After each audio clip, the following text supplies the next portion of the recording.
I'm making this video so I can remember exactly what I took off and in what order I did it, so I can put it back together. And this here is accessing the fuse box and the wiring. Looks like underneath it.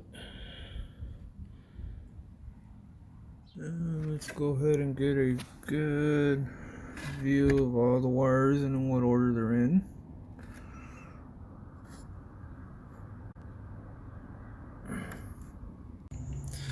I just have it here sitting temporary. This is the bar that I was telling you guys that attaches to this screw, and 4 bolts come in through here. I was able to take them off with just a regular ratchet. Okay, we're gonna start with the dismantling of the motor. This motor is out of a Craftsman table saw.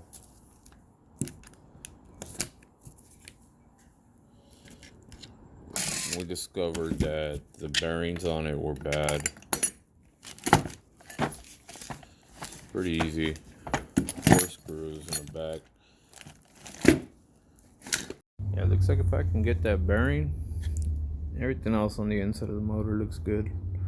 I just took out the carbon contacts. They're a little bit dirty, but they look pretty dang new still. We're able to order the bearing from Amazon at a 2-pack deal. I'm just checking the outer diameter of the bearing as well. It's good. That goes seated all the way in the back over there behind those brushes. This bearing goes right there, pressed in. Alright, went ahead and hammered that in. Appears to have a seat in there, so it sits down in there pretty tight. Big difference from what originally it was to what it is now. Now we're just going to clean off the contacts, the copper contacts here, and put this back together and see if it was worth what we invested in this motor. Alright, so we're going back in reverse order of how we took it apart. Alright, so this is how the switch looks. White wire on the bottom, black on top, ground re-put. Everything plugged back in. The moment of truth. No power. This saw has one problem after another.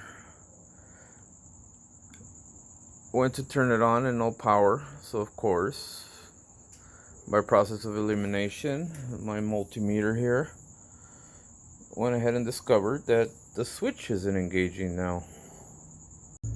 Alright, you guys could see.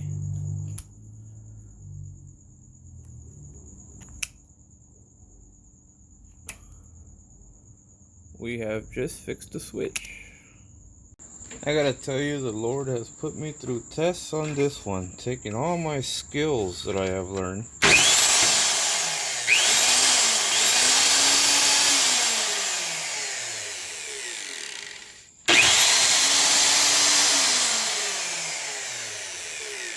Hey man, I do believe this thing is fixed. Okay, you have these 4 mounting bolts and this small tab. I think I finally figured out what this little thing does. It helps hold that motor in place while you put in the older 4 screws. And when you're taking it apart, it holds it from dropping. Probably something more technical than that, but that's what I'm using it for. We ran everything, double checked, cleaned this whole bezel down. I do believe we are done with the actual motor. All I had wrong was the rear bearing. From what I hear, these motors are real known for that rear bearing going out. And thanks to my other brothers that already posted all these videos, that front bearing, when you take it off, if you put some in there, just lightly pack it. Don't pack it like a wheel bearing grease. It's a whole different setup. These high velocity ones will spew out the grease all up in the motor, and then it'll just crap out on you, and you'll think you burnt it out when it's just all the contact points are full of grease. That's how it looks once it's all installed. For you guys that are thinking about doing it, I was able to get my hands in here, work my nimble fingers around and screw everything in and out. This is how it's supposed to be wired. Black to black, white and white. Breaker on the bottom, white to white. Side ground here for the neutral.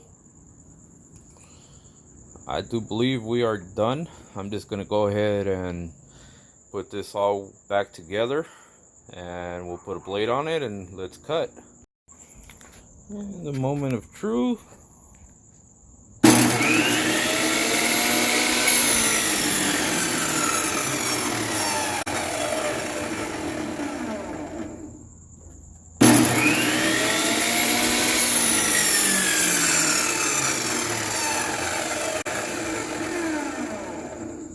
No grinding, no smoking, it works. So I couldn't resist grabbing a piece of scrap wood and just running it through. Cuts nice and straight, cut like butter. We're golden.